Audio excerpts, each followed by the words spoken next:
Hello, students, and welcome to Virtual Learning Network. This is session 8 for store operations, and here we will discuss store operation management, operational dimensions.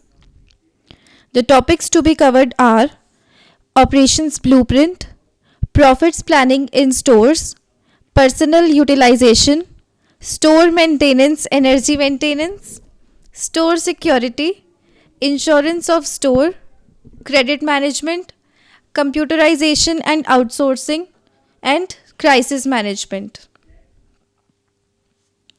Now, first is Operation Blueprint. Operations Blueprint is a systematic record of all operating functions which are to be performed with their characteristics and their timings.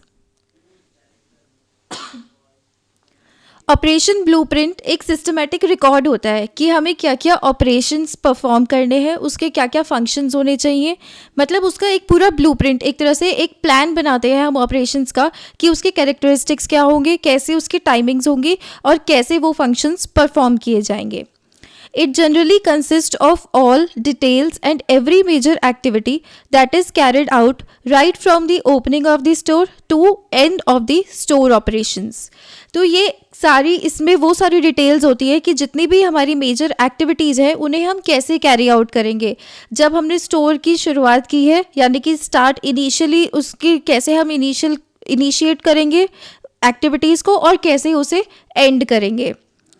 This bifurcation helps the retailer to have control over the large and diversified operations. कि कैसे हम उसको पूरे बहुत बड़े जैसे जितने भी ऑपरेशंस होते हैं सारी एक्टिविटीज़ को जब हम बाइफरकेट कर देते हैं तो इससे बहुत ज़्यादा हेल्प होती है रिटेलर को कि वो अच्छे से उन ऑपरेशंस को परफॉर्म कर पाए. Next is profit planning in stores. Retailer should plan in such a manner that the space allocation is done for effective usage of store space and aims at operational efficiency. Store size, format and effective utilization of space greatly influence the operational efficiency of retail store. Retailer को अच्छी तरह plan करना चाहिए कि कैसे वो space को allocate करेगा क्योंकि स्पेस जो है वो हमारा लिमिटेड होता है.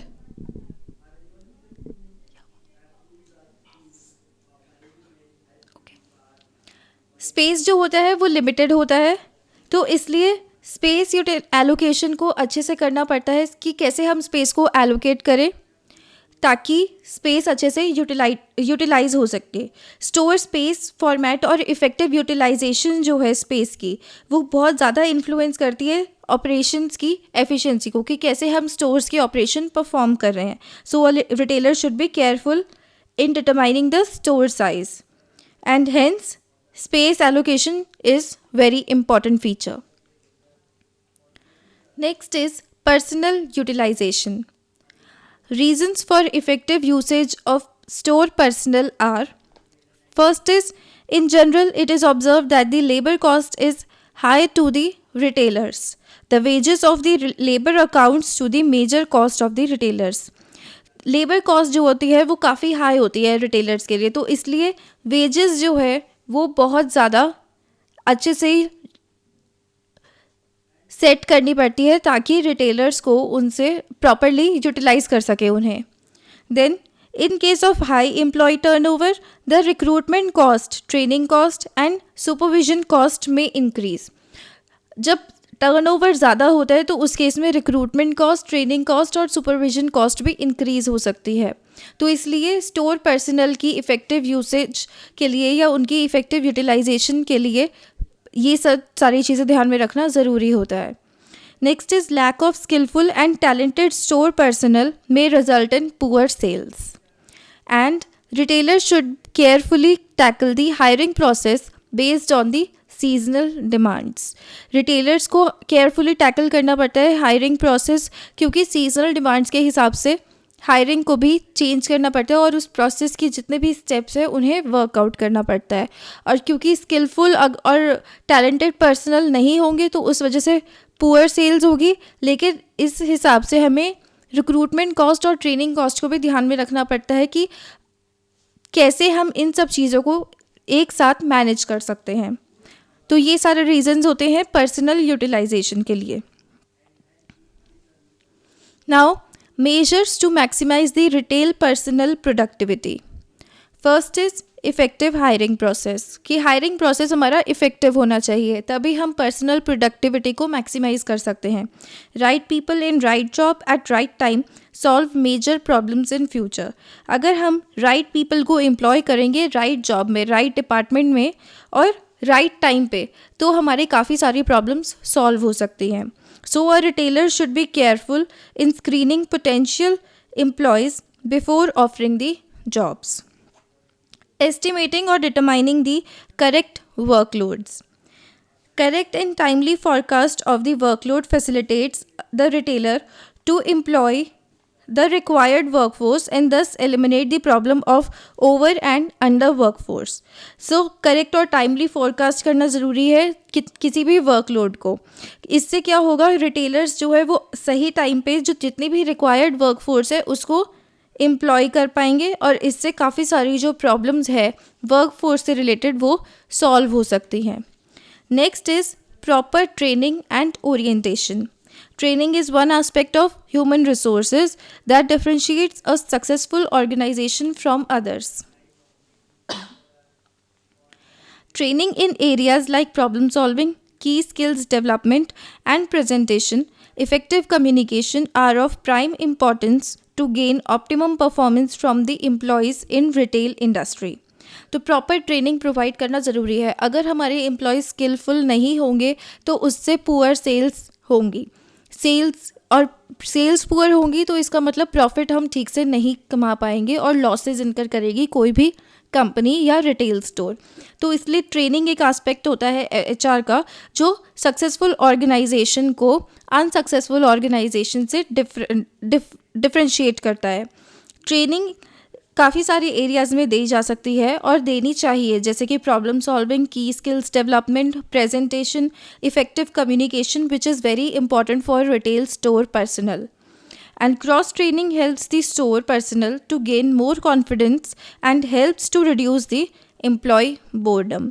क्रॉस ट्रेनिंग हेल्प करती है किसी भी स्टोर पर्सनल को कि वो ज़्यादा कॉन्फिडेंस गेन कर पाए और अपना काम अच्छे से कर पाए.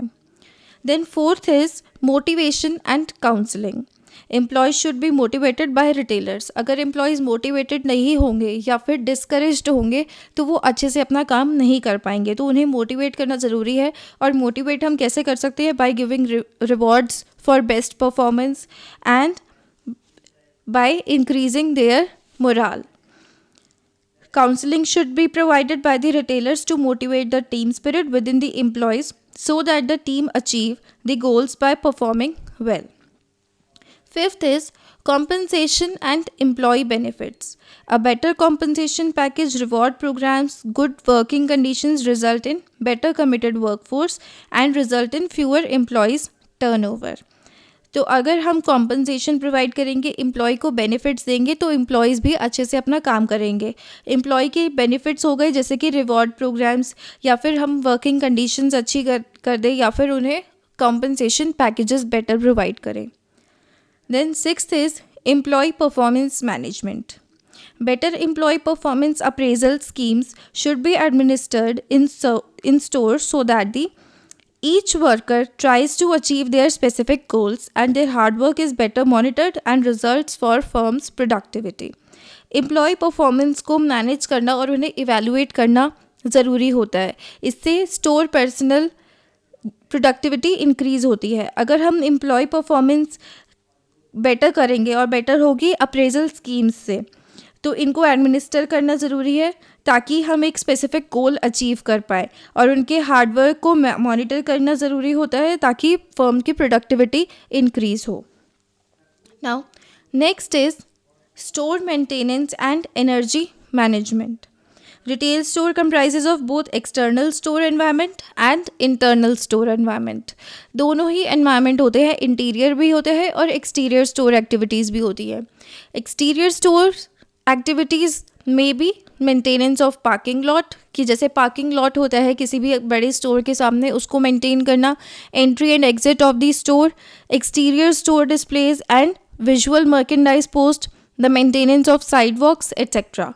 Whereas the maintenance of interior store comprises of walls, windows, visual displays, odor of the stores, lighting and music control, etc. So the quality of store maintenance gives an image of store for the shoppers कि कैसे वो quality maintain कर रहे हैं store की और कैसे उसको मेंटेन कर रहे हैं, ये बताती है कि शॉपर की इमेज क्या होगी for the stores. It not only influences the customer perception but also affect the operational cost of the stores. So a store that is better maintained may decrease long-term maintenance cost, thus reduces the operational cost.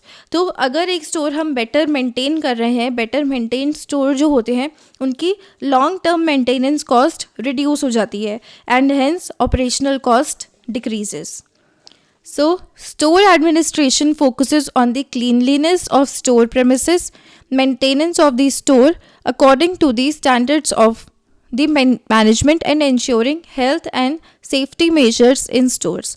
Store administration जो है वो cleanliness पे focus करते हैं. Store premises clean होने चाहिए, store को अच्छे से मेंटेन करें अकॉर्डिंग टू द स्टैंडर्ड्स जो मैनेजमेंट ने सेट किए हैं और हेल्थ एंड सेफ्टी मेजर्स को इंश्योर करें ताकि जो शॉपर्स है वो अच्छे से शॉपिंग कर सके और सेल्स इम्प्रूव हो सके किसी भी रिटेल स्टोर की.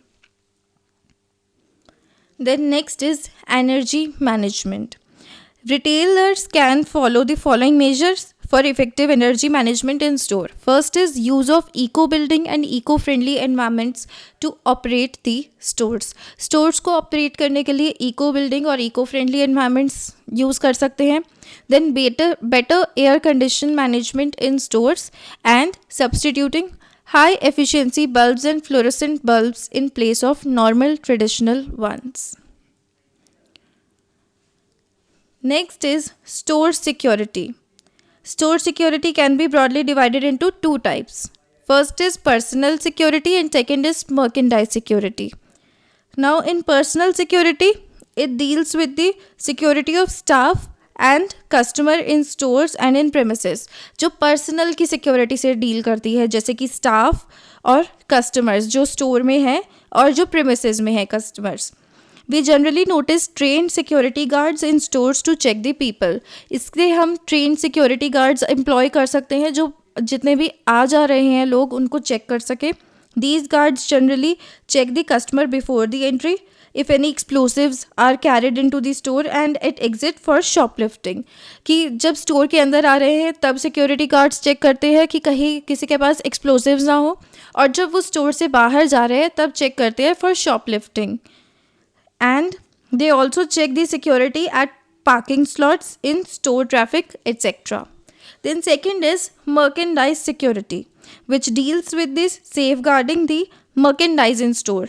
जो प्रोडक्ट्स हमारे स्टोर में डिस्प्लेड है उनको सेफ गार्ड करने के लिए against loss of merchandise due to shoplifting, miscarriage due to improper handling etcetera. So we can say that store security is an important operational aspect of the store. Now next is insurance of store. Insurance of store भी हम दो तरीके से view कर सकते हैं. First is insurance of products and store premises. Any mishap such as fire, accident etcetera which cause loss or damage to the store or merchandise stocked in store incurred big loss to the retailer. So a retailer has to take care of these things. कोई भी मिसअप जो होता है जैसे कि fire या accident जो loss या डैमेज कॉज कर सकता है स्टोर को या मर्केंडाइज को, इसके अगेंस्ट जब हम इंश्योरेंस लेते हैं तो वो होता है insurance of products and store premises. And second is insurance associated with retailer is the insurance of store personnel. Personal insurance to employees, Accidental Benefits Act are taken care of the retailer by getting his staff insured. जब हम staff को insure करते हैं किसी भी retail store के, then that is insurance of the store personnel.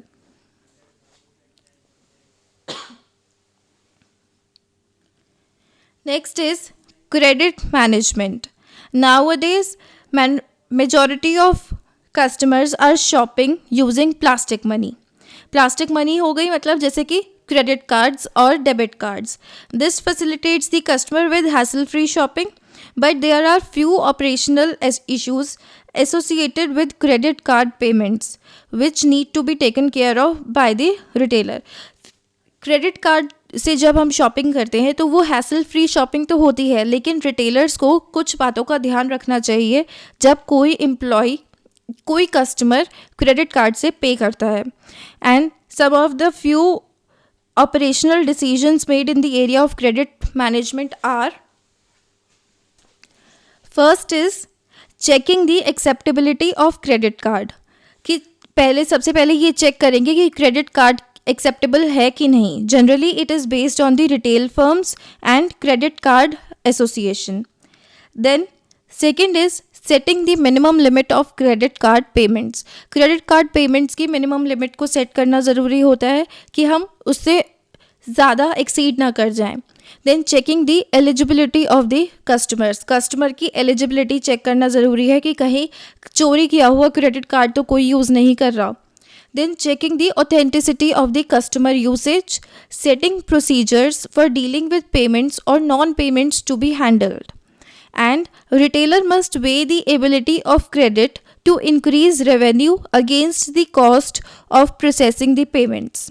And last is setting proper legal procedures to sort out any problem encountered in electronic payments. Legal procedure set करने ज़रूरी है. अगर कोई प्रॉब्लम आती है क्रेडिट कार्ड पेमेंट के time पे तो उसको डील करने के लिए there should be some legal procedures to be sort out. Next is computerization and outsourcing. Retailers are adopting many information technology and enabled services in stores. As the retailer business is expanding in a fast pace, so the complexity of the operations. So जैसे जैसे fast page में business expand कर रहा है और उन्हीं के साथ ऑपरेशंस की कॉम्प्लेक्सिटी एक्सपैंड कर रही है, इसलिए रिटेलर्स जो है IT technology, IT based operations या आईटी एनेबल्ड सर्विसेज को अडॉप्ट कर रहे हैं अपने स्टोर्स में. The result of computerization of retail stores are fast and efficient store operations. इससे कंप्यूटराइजेशन से रिटेल स्टोर के ऑपरेशंस जो है वो फास्ट हो जाते हैं और काफ़ी एफिशिएंट भी हो जाते हैं. इन previous day all the operations are carried out by the retailer himself, but in today's modern retail environment retailers have turned to outsource some of the major operating tasks to facilitate the complex store operations. पहले previous days में क्या होता था कि retailers जो है सारी operations खुद ही करता था, लेकिन अब मॉडर्न रिटेल एनवायरनमेंट में क्या हो रहा है कि रिटेलर्स जो हैं वो आउटसोर्स करते हैं काफ़ी सारे ऑपरेशंस. जैसे कि कुछ वो कॉम्प्लेक्स ऑपरेशंस होते हैं स्टोर्स में काफ़ी सारे, तो उनको वो आउटसोर्स करते हैं या फिर आईटी एनेबल्ड सर्विसेज के थ्रू फैसिलिटेट करते हैं. Next is crisis management. A retailer should bear following points in mind to successfully overcome the crisis. Crisis को ओवरकम करने के लिए कुछ पॉइंट्स हैं जो रिटेलर को अपने ध्यान में हमेशा रखने चाहिए. First is there should be contingency plan for different types of crisis situations possible. पहले से ही कोई प्लान बना के रखे कि अगर क्राइसिस सिचुएशन में कुछ ऐसा हो जाता है जो अनअवॉइडेबल है या जिसको प्रिवेंट नहीं किया जा सकता, तो उसके लिए कोई एक सब्स्टिट्यूट या ऑल्टरनेटिव प्लान होना चाहिए. Generally these are to be formulated and updated periodically so that a retailer can take up relevant action in case of urgency. Urgency के टाइम पे जो भी रेलिवेंट एक्शन है उसे कैसे लेना है और कैसे फॉर्मुलेट करना है, इसके लिए एक प्लान होना चाहिए. Timely and proper communication should be given to the concern departments and at times of crisis. तो प्रॉपर कम्युनिकेशन देनी चाहिए. जितने भी कंसर्न डिपार्टमेंट्स हैं उनके पास प्रॉपर इंफॉर्मेशन होनी चाहिए at the time of crisis. Then cooperation among the involved parties is essential. जितने भी स्टेक होल्डर्स हैं और इन्वॉल्व्ड पार्टीज़ हैं उनका कोऑपरेशन बहुत ज़रूरी है. उनका कोऑपरेशन तब होगा जब उनके पास एक प्रॉपर प्लान होगा, उन्हें अच्छे से समझाया जाएगा और उन्हें क्राइसिस की पूरी इन्फॉर्मेशन होगी. And last is adequate authority should be given to the decision makers in time of crisis. जब क्राइसिस का टाइम हो तो जितनी भी अथॉरिटीज़ कंसर्न हैं उनके पास डिसीजन मेकिंग पावर होनी चाहिए ताकि क्राइसिस के टाइम पे वो डिसीजंस ले सकें. That's all for this session. Thank you and have a nice day.